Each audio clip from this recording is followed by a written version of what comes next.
అడవి తల్లి ఒడిలో దశాబ్దాలుగా జీవనం. పుట్టిన నేల, పెరిగిన ఇల్లు వదిలి వెళ్లడమంటే ప్రాణాన్ని వదులుకున్నట్టే.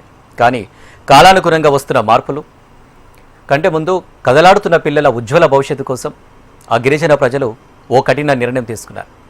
అమరాబాద్ టైగర్ రిజర్వ్ కోసం రేకులవలయం గ్రామం తన ఉనికిని త్యాగం చేస్తుంది. అసలు ఈ పునరావాస త్యాగం వెనుక అసలు కథ ఏంటి? ఉన్న ఊరును విడిచి వెళ్లడానికి ఆ గ్రామస్తులు సిద్ధం కావడానికి కారణాలేంటి? గ్రామస్తులకు ప్రభుత్వానికి జరిగిన ఒప్పందం ఏంటి? Watch this story.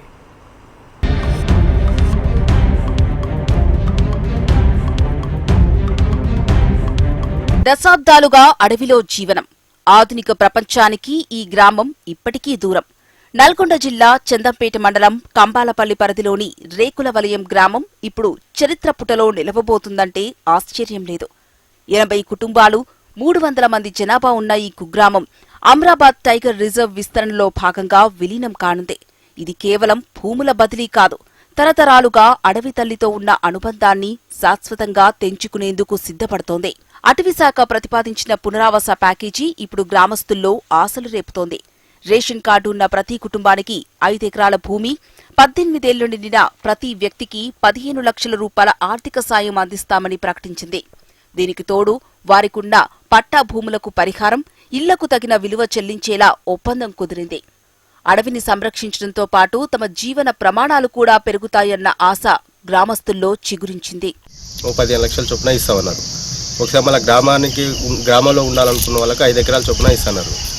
సో అదేవిధంగా ఇంకొక ఆప్షన్ ఏం పెట్టారంటే మాకు ఈ ఊరికి మొత్తము ఫారెస్ట్ కాకుండా రెవెన్యూ అండ్ కోరంబోకు మిగతా ఉన్న డీపారం పట్టాలతో పాటు ఎన్ని ఎకరాలు ఉందనేది కొలిచిన తర్వాత అక్కడ దాని ప్రకారం ఇస్తామనేసి అని చెప్తున్నారు.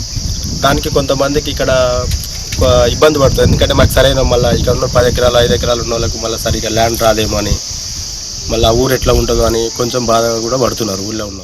గ్రామస్తులు ఎందుకు ఈ నిర్ణయం తీసుకున్నారంటే దానికి సమాధానం వారి జీవన విధానంలోనే ఉంది. మండల కేంద్రానికి 60 కిలోమీటర్లు, నియోజకవర్గానికి 80 కిలోమీటర్ల దూరం. అత్యవసరమైతే ఆసుపత్రికి వెళ్లాలన్నా, పిల్లలను బడికి పంపాలన్నా నరకప్రాయం. కనీస రవాణా సౌకర్యం లేక విద్య, వైద్యం అందని ద్రాక్షలా మారడంతో తమ పిల్లల భవిష్యత్తు బాగుండాలని వారు ఈ నిర్ణయానికి పూనుకున్నారు. కానీ అన్ని వసతులు కరెక్ట్ ఉంటే వెళ్ళడానికి కూడా అందరూ సిద్ధంగానే ఉన్నారు. ఎందుకంటే పిల్లలకు స్కూల్ లేదు, అంగన్వాడీ లేవు, ఒక హాస్పిటల్ అంబులెన్స్ ఫోన్ చేసి దగ్గరికి రావాలంటే 2 గంటలు కూడా టైం పడుతుంది.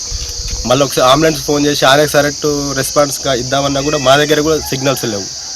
సో బస్సులు కూడా వచ్చేది 2 వస్తాయి.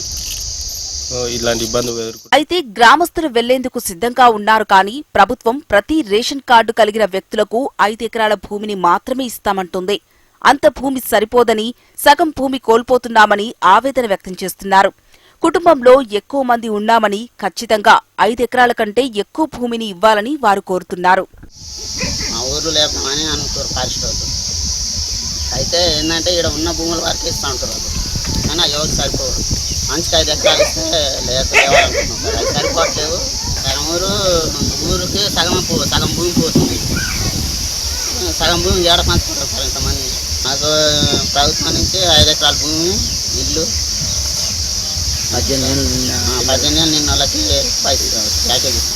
ఇక్కడ గ్రామస్తులు ఈ చెంచు ఉడాలు ఎక్కడ ఉన్నా కూడా సరైన ఇస్తేనే ఈ పునాది నుంచి లేస్తాం, లేకపోతే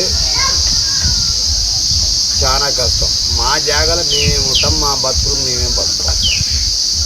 ప్రభుత్వం నుంచి మమ్మల్ని ఎత్తేసేటప్పుడు ఏముంటుంది సార్ చెప్పు? ఇక్కడ ఉన్న స్థలాలు ఎన్ని ఉన్నాయి, స్థలాలు ఇవ్వండి. ఇండ్లు అంటే ఇండ్లు ఇవ్వండి. అయితే ఇంటికి 5 ఎకరాల భూమి ఇవ్వండి, ఎద్దుల జాత ఇవ్వండి. వ్యవసాయం చేసుకోవద్దా? ఈయననే చేసుకోవాలా, అక్కడనే చేసుకోవాలా జీవన పోరాటంలో? మరి ఎద్దులు లేని గడెం బట్టి ఎడ నడుస్తావు సార్? అయితే ఇక్కడ కీలకమైన అంశం ఏంటంటే పునరావాసం అంటే కేవలం డబ్బులు ఇవ్వడం కాదు, వారిని ఆ కొత్త చోటులో ఎలా సెటిల్ చేస్తారన్నదే అసలైన సవాల్. 100 ఎకరాల పట్టాభూమి, 200 ఎకరాల ప్రభుత్వ భూమిని విడిచిపెట్టి వెళ్తున్న ఈ ప్రజలకు ప్రభుత్వం ఇచ్చే హామీలు ఎంతవరకు అమలవుతాయో చూడాలి. అడవిలో పుట్టి పెరిగిన వారికి కొత్త ప్రదేశంలో ఉనికిని ఎలా చాటుకుంటారనేది పెద్ద సవాల్గా మారిందే. తమ కళ్ల ముందే కనిపిస్తున్న అడవిని, పెరిగిన నేలను వదిలి వెళ్లడం అంటే ప్రాణాన్ని వదలడమే. కానీ పిల్లల చదువుల కోసం, మంచి వైద్యం కోసం వారు చేస్తున్న ఈ త్యాగం అభినందనీయం. అటవీశాఖ అధికారుల పర్యవేక్షణలో ఈ పునరావాస ప్రక్రియ పారదర్శకంగా సాగాలని కోరుకుందాం.